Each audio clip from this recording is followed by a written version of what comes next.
Same day, 11 o'clock p.m. Oh, but I am tired. If it were not that I have made my diary a duty, I should not open it tonight. We had a lovely walk.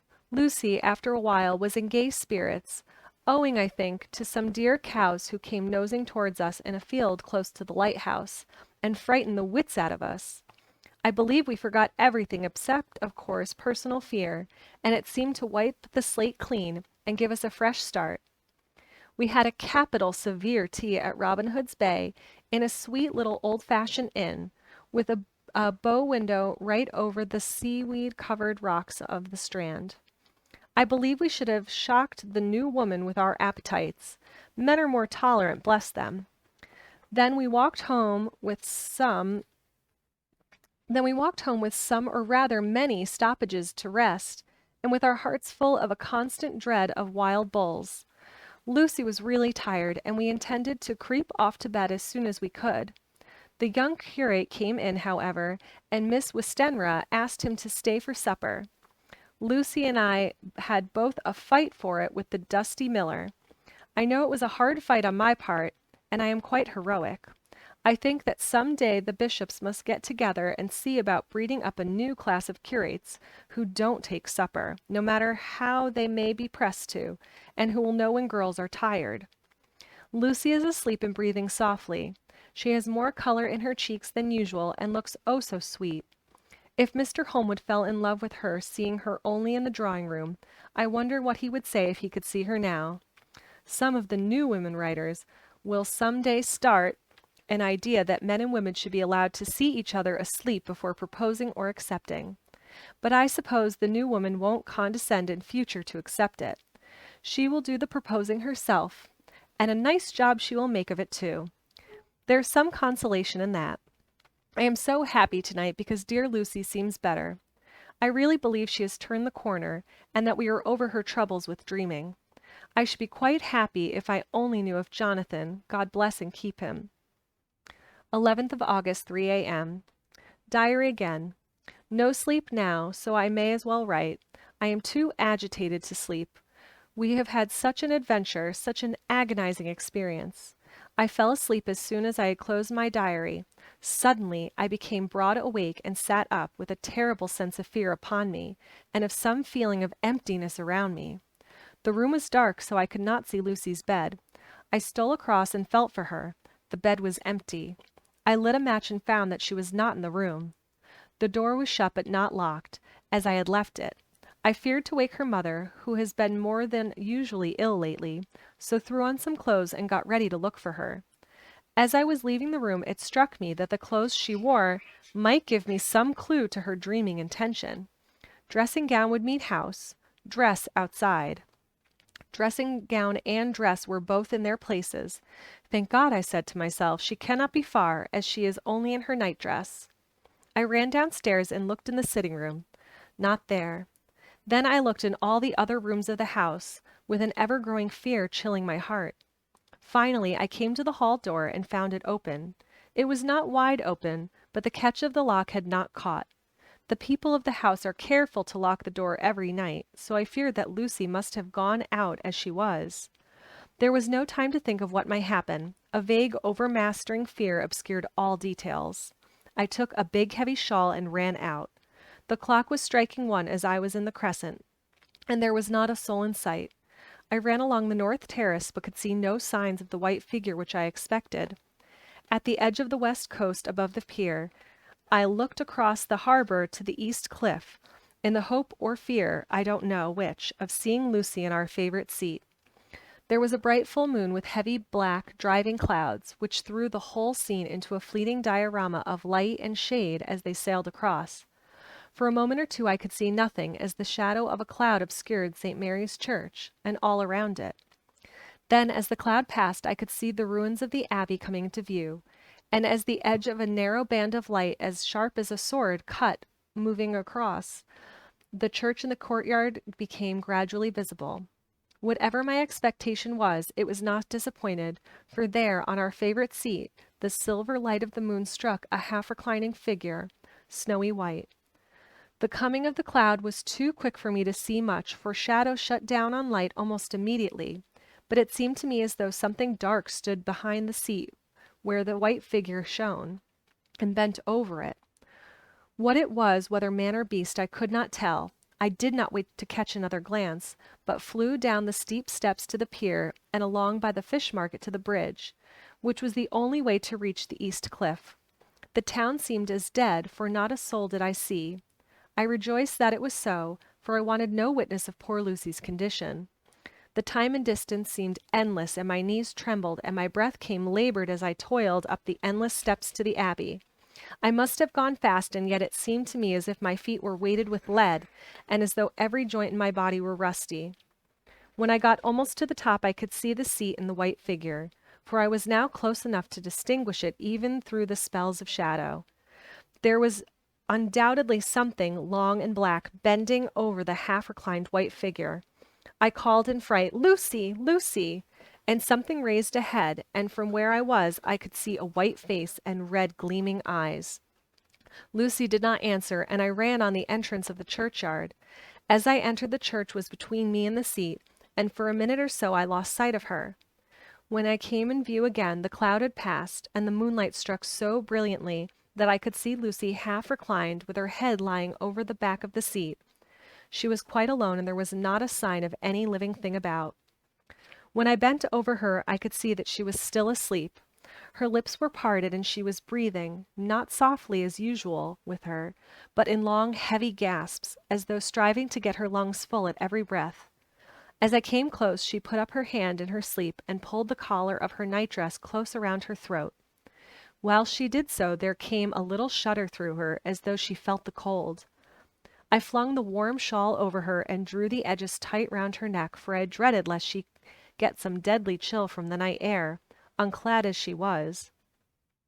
I feared to wake her all at once, so in order to have my hands free that I might help her, I fastened the shawl at her throat with a big safety pin. But I must have been clumsy in my anxiety and pinched or pricked her with it, for by and by when her breathing became quieter, she put her hand to her throat again and moaned. When I had her carefully wrapped up, I put my shoes on her feet and then began very gently to wake her. At first she did not respond, but gradually she became more and more uneasy in her sleep, moaning and sighing occasionally. At last, as time was passing fast, and for many other reasons, I wished to get her home at once. I shook her more forcibly till finally she opened her eyes and awoke. She did not seem surprised to see me, as of course she did not realize all at once where she was. Lucy always wakes prettily, and even at such a time, when her body must have been chilled with cold, and her mind somewhat appalled at waking unclad in a churchyard at night, she did not lose her grace. She trembled a little and clung to me, and when I told her to come at once with me home, she rose without a word, with the obedience of a child. As we passed along, the gravel hurt my feet, and Lucy noticed me wince. She stopped and wanted to insist upon my taking my shoes, but I would not. However, when we got to the pathway outside the churchyard, where there was a puddle of water remaining from the storm, I daubed my feet with mud, using each foot in turn on the other, so that as we went home no one, in case we should meet anyone, would notice my bare feet. Fortune favored us, and we got home without meeting a soul. Once we saw a man who seemed not quite sober, passing along a street in front of us, but we hid in a door till he had disappeared up an opening such as there are here, steep little closes, or wynds, as they call them in Scotland. My heart beat so loud all the time that sometimes I thought I should faint. I was filled with anxiety about Lucy, not only for her health, lest she should suffer from the exposure, but for her reputation in case the story should get wind. When we got in and had washed our feet and said a prayer of thankfulness together, I tucked her into bed. Before falling asleep, she asked, even implored me not to say a word to anyone, even her mother, about her sleepwalking adventure. I hesitated at first to promise, but on thinking of the state of her mother's health, and how the knowledge of such a thing would fret her, and thinking too of how such a story might become distorted, nay, infallibly would, in case it should leak out, I thought it wiser to do so. I hope I did right. I have locked the door, and the key is tied to my wrist, so perhaps I shall not be again disturbed. Lucy is sleeping soundly. The reflex of the dawn is high and far over the sea. Same day, noon. All goes well. Lucy slept till I woke her, and seemed not to have even changed her side. The adventure of the night does not seem to have harmed her. On the contrary, it has benefited her, for she looks better this morning than she has done for weeks. I was sorry to notice that my clumsiness with the safety pin hurt her. Indeed, it might have been serious, for the skin of her throat was pierced.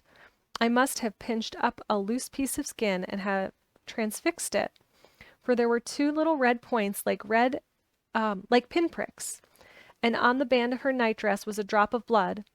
When I apologized and was concerned about it, she laughed and petted me, and said she did not even feel it. Fortunately, it cannot leave a scar, it is so tiny. Same day, at night. We passed a happy day. The air was clear and the sun bright, and there was a cool breeze.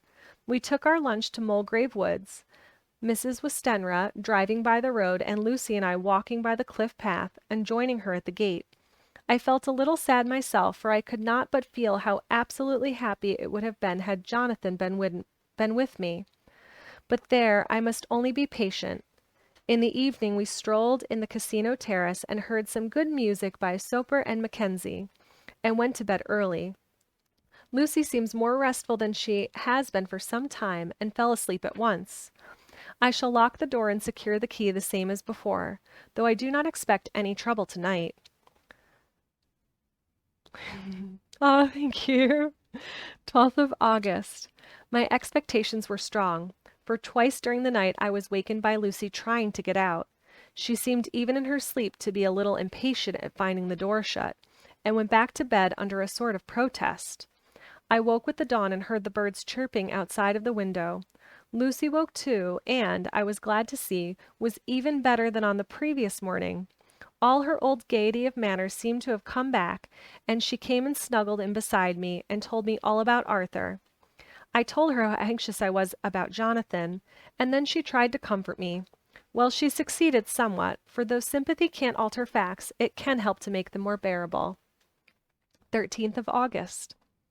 Another quiet day, and to bed with the key on my wrist as before. Again I awoke in the night and found Lucy sitting up in bed, still asleep, pointing to the window. I got up quietly, and pulling aside the blind, looked out. It was brilliant moonlight, and the softest effect on the light over the sea and sky, merged together in one great silent mystery, was beautiful beyond words. Behind me and the moonlight, oh, behind me and, oh, between me and the moonlight flitted a great bat, coming and going in great whirling circles. Once or twice it came close, but was, I suppose, frightened at seeing me, and flitted away across the harbor towards the Abbey. When I came back from the window, Lucy had lain down again, and was sleeping peacefully. She did not stir again all night. 14th of August. On the East Cliff, reading and writing all day. Lucy seems to have become as much in love with the spot as I am, and it is hard to get her away from it when it is time to come home for lunch or tea or dinner. This afternoon she made a funny remark. We were coming home for dinner and had come to the top of the steps up from the West Pier and stopped to look at the view, as we generally do. The setting sun, low down in the sky, was just dropping behind Kettleness. The red light was thrown over on the East Cliff and the old Abbey, and seemed to bathe everything in a beautiful rosy glow. We were silent for a while, and suddenly Lucy murmured as if to herself, "His red eyes again. They are just the same." It was such an odd expression, coming apropos of nothing, that it quite startled me. I slewed round a little, so as to see Lucy well without seeming to stare at her, and saw that she was in a half-dreamy state, with an odd look on her face that I could not quite make out. So I said nothing, but followed her eyes. She appeared to be looking over at our own seat, whereon was a dark figure seated alone. I was a little startled myself, for it seemed for an instant as if the stranger had great eyes like burning flames. But a second look dispelled the illusion. The red sunlight was shining on the windows of St. Mary's Church behind our seat, and as the sun dipped, there was just sufficient change in the refraction and reflection to make it appear as if the light moved. I called Lucy's attention to the peculiar effect, and she became herself with a start. But she looked sad all the same. It may have been that she was thinking of that terrible night up there. We never refer to it, so I said nothing, and we went home to dinner. Lucy had a headache and went early to bed. I saw her asleep and went out for a little stroll myself. I walked along the cliffs to the westward, and was full of sweet sadness, for I was thinking of Jonathan. When coming home, it was then bright moonlight, so bright that, though the front of our part of the crescent was in shadow, everything could be seen well. I threw a glance up at our window and saw Lucy's head leaning out. I thought perhaps that she was looking out for me. Then I opened my handkerchief and waved it. She did not notice it or make movement whatever. Just then the moonlight crept round an angle of the building, and the light fell on the window. There distinctly was Lucy with her head lying up against the side of the window-sill and her eyes shut. She was fast asleep, and by her, seated on the window-sill, was something that looked like a good-sized bird. I was afraid she might get a chill, so I ran upstairs, but as I came into the room, she was moving back to her bed, fast asleep and breathing heavily. She was holding her hand to her throat as though to protect it from cold. I did not wake her, but tucked her up warmly. I have taken care that the door is locked and the window securely fastened. She looks so sweet as she sleeps, but she is paler than is her wont, and there is a drawn, haggard look under her eyes, which I do not like. I fear she is fretting about something. I wish I could find out what it is. 15th of August. Rose later than usual. Lucy was languid and tired, and slept on after we had been called. We had a happy surprise at breakfast. Arthur's father is better and wants the marriage to come off soon. Lucy is full of quiet joy, and her mother is glad and sorry at once. Later on in the day she told me the cause. She is grieved to lose Lucy as her very own, but she is rejoiced that she is soon to have someone to protect her. Poor dear sweet lady! She confided to me that she has got her death warrant. She has not told Lucy, and made me promise secrecy. Her doctor told her that within a few months, at most, she must die, for her heart is weakening. At any time, even now, a sudden shock would be almost sure to kill her. We were wise to keep from her the affair of the dreadful night of Lucy's sleepwalking. 17th of August. No diary for 2 whole days. I have not had the heart to write. Some sort of shadowy pall seems to be coming over our happiness. No news from Jonathan, and Lucy seems to be growing weaker, whilst her mother's hours are numbering to a close. I do not understand Lucy's fading away as she is doing. She eats well and sleeps well and enjoys the fresh air. But all the time the roses in her cheeks are fading, and she gets weaker and more languid day by day. At night I hear her gasping as if for air. I keep the key of our door always fastened to my wrist at night, but she gets up and walks about the room, and sits at the open window. Last night I found her leaning out when I woke up, and when I tried to wake her, I could not. She was in a faint. When I managed to restore her, she was as weak as water, and I cried silently between long, painful struggles for breath. When I asked her how she came to be at the window, she shook her head and turned away. I trust her feeling ill may not be from that unlucky prick of the safety pin. I looked at her throat just now as she lay asleep, and the tiny wounds seemed not to have healed. They are still open, and, if anything, larger than before, and the edges of them are faintly white. They are like little white dots with red centers. Unless they heal within a day or two, I shall insist on the doctor seeing about them. Letter, Samuel F. Billington and Son, Solicitors, Whitby, to Messrs. Carter, Patterson and Co., in London. Dated the 17th of August. Dear Sirs, herewith please receive invoice of goods sent by Great Northern Railway, same as to be delivered at Carfax, near Purfleet, immediately on receipt at goods station, King's Cross. The house is at present empty, but enclosed please find keys, all of which are labeled. You will please deposit the boxes, 50 in number, which form the consignment, in the partially ruined building forming part of the house and marked A on rough diagram enclosed. Your agent will easily recognize the locality, as it is in the ancient chapel at the mansion. The goods leave by the train at 9:30 tonight and will be due at King's Cross at 4:30 tomorrow afternoon. As our client wishes the delivery made as soon as possible, we shall be obliged by your having teams ready at King's Cross at the time named and forthwith conveying the goods to destination. In order to obviate any delays possible through any routine requirements as to payment in your departments, we enclose check herewith for £10, receipt of which please acknowledge. Should the charge be less than this amount, you can return balance. If greater, we shall at once send check for difference on hearing from you. You are to leave the keys on coming away in the main hall of the house, where the proprietor may get them on his entering the house by means of his duplicate key. Pray do not take us as exceeding the bounds of business courtesy in pressing you in all ways to use the utmost expedition. We are, dear sirs, faithfully yours, Samuel F. Billington and Son. This is how I write to my boss at work, too. You gotta.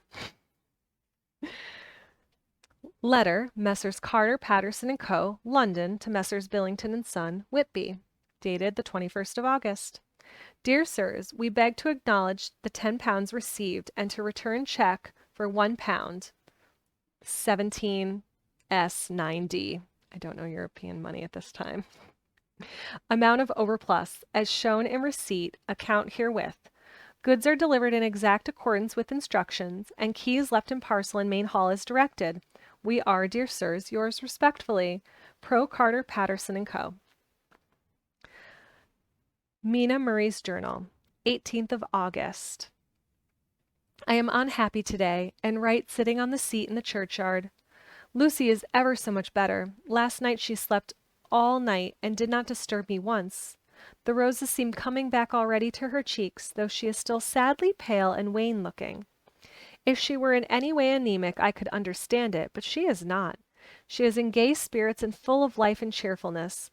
All the morbid reticence seems to have passed from her, and she has just reminded me, as if I needed any reminding, of that night, and that it was here on this very seat I found her asleep. As she told me, she tapped playfully with the heel of her boot on the stone slab and said, "My poor little feet don't make much noise then, I dare say. Poor old Mr. Swales would have told me that it was much because I didn't want to wake up Gordie." As she was in such a communicative humor, I asked her if she had dreamed at all that night. Before she answered, that sweet, puckered look came into her forehead, which Arthur, I call him Arthur for her habit, says he loves. And indeed, I don't wonder that he does. Then she went on in a half-dreaming kind of way, as if trying to recall it to herself. I didn't quite dream, but it all seemed to be real. I only wanted to be here in this spot. I don't know why, for I was afraid of something. I don't know what. I remember, though, I suppose, I was asleep, passing through the streets and over the bridge. A fish leapt as I went by, and I leaned over to look at it, and I heard a lot of dogs howling. The whole town seemed as if it must be full of dogs, all howling at once. And as I went up the steps, then I have a vague memory of something long and dark with red eyes, just as we saw in the sunset, and something very sweet and very bitter all around me at once. And then I seemed sinking into deep green water, and there was a singing in my ears, as I have heard there is to drowning men.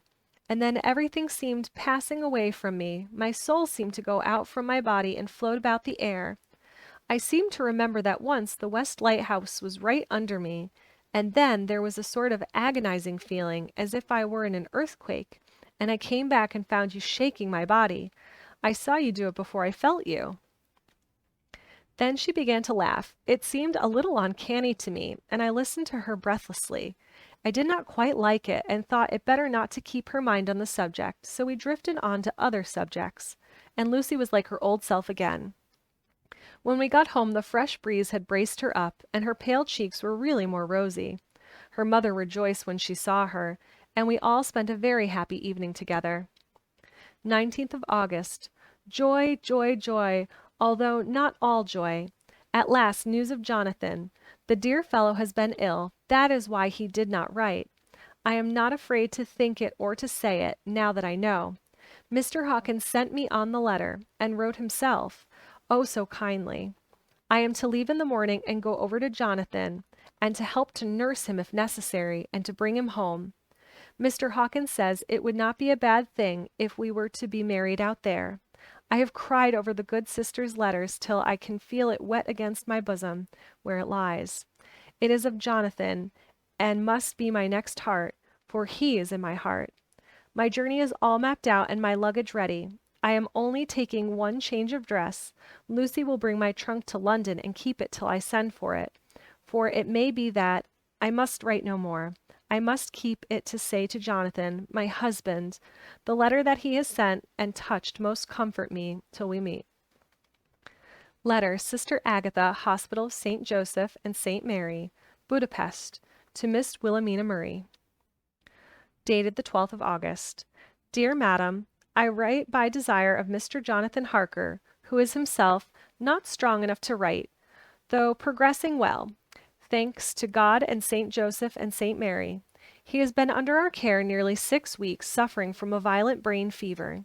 He wishes me to convey his love, and to say that by this post I write for him to Mr. Peter Hawkins, Exeter, to say with his dutiful respect that he is sorry for his delay, and that all his work is completed. He will require some weeks' rest in our sanatorium in the hills, but will then return. He wishes me to say that he has not sufficient money with him, and that he would like to pay for his staying here, so that others who need shall not be wanting for help. Believe me, yours, with sympathy and all blessings, Sister Agatha. P.S. My patient being asleep, I open this to let you know something more. He has told me all about you, and that you are shortly to be his wife. All blessings to you both. He has had some fearful shock, so says our doctor, and in his delirium his ravings have been dreadful, of wolves and poison and blood, of ghosts and demons, and I fear to say of what. Be careful with him always, that there may be nothing to excite him of this kind for a long time to come. The traces of such an illness as his do not lightly die away. We should have written long ago, but we knew nothing of his friends, and there was on him nothing that any one could understand. He came in the train from Klausenburg, and the guard was told by the station master there that he rushed into the station shouting for a ticket home. Seeing from his violent demeanor that he was English, they gave him a ticket for the furthest station on the way thither, and the train reached. Be assured that he is well cared for. He has won all hearts by his sweetness and gentleness. He is truly getting on well, and I have no doubt will in a few weeks be all himself. But be careful of him for safety's sake. There are, I pray, God and St. Joseph and St. Mary, many, many happy years for you both. Dr. Seward's Diary, 19th of August. Strange and sudden change in Renfield last night. About 8 o'clock, he began to get excited and to sniff about as a dog does when setting. The attendant was struck by his manner, and knowing my interest in him, encouraged him to talk. He is usually respectful of the attendant and at times servile, but tonight the man tells me he was quite haughty, would not condescend to talk with me at all. All he would say was, I don't want to talk to you. You don't count now. The master is at hand. The attendant thinks that it is some sudden form of religious mania which has seized him.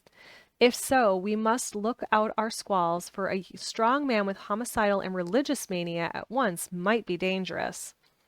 The combination is a dreadful one. At 9 o'clock I visited him myself. His attitude to me was the same as that to the attendant. In his sublime self-feeling of difference between myself and the attendant seemed to him nothing. It looks like religious mania, and he will soon think that he himself is God. These infinitesimal distinctions between man and man are too paltry for an omnipotent being. How these madmen give themselves away!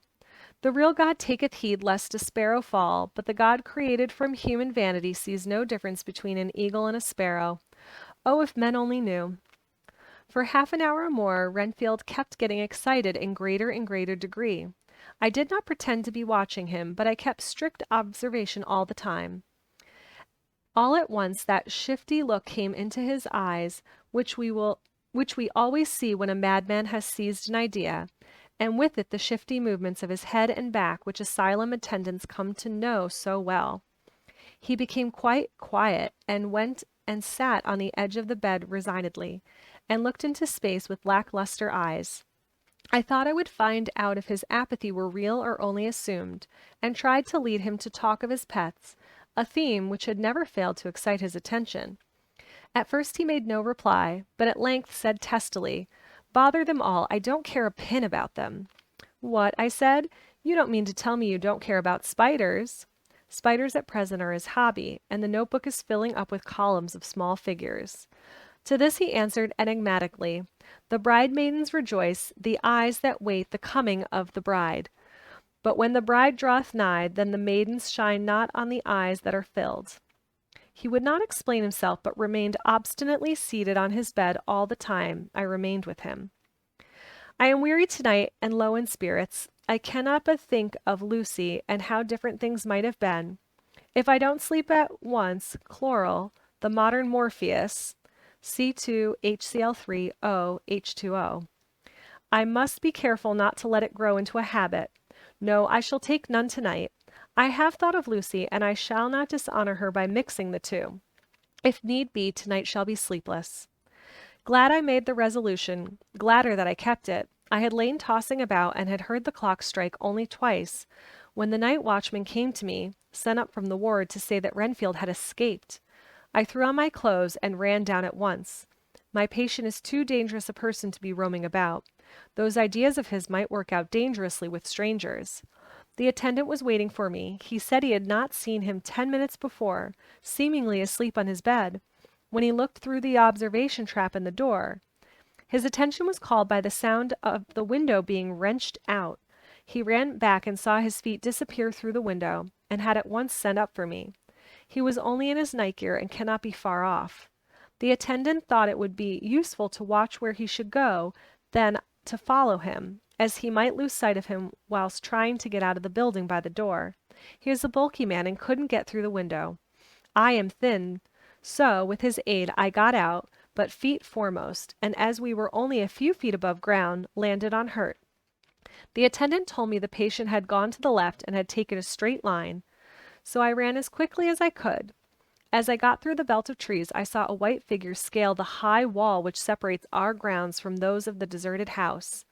I ran back at once and told the watchman to get 3 or 4 men immediately and follow me into the grounds of Carfax, in case our friend might be dangerous. I got a ladder myself, and, crossing the wall, dropped down on the other side. I could see Renfield's figure just disappearing behind the angles of the house, so I ran after him. On the far side of the house, I found him pressed close against the old iron-bound oak door of the chapel. He was talking, apparently, to someone, but I was afraid to go near enough to hear what he was saying, lest I might frighten him and he should run off. Chasing an errant swarm of bees is nothing to following a naked lunatic when the fit of escaping is upon him. After a few minutes, however, I could see that he did not take note of anything around him, and so ventured to draw nearer to him. The more so as my own men had now crossed the wall and were closing him in. I heard him say, "I am here to do your bidding, master. I am your slave, and you will reward me, for I shall be faithful. I have worshipped you long and afar off.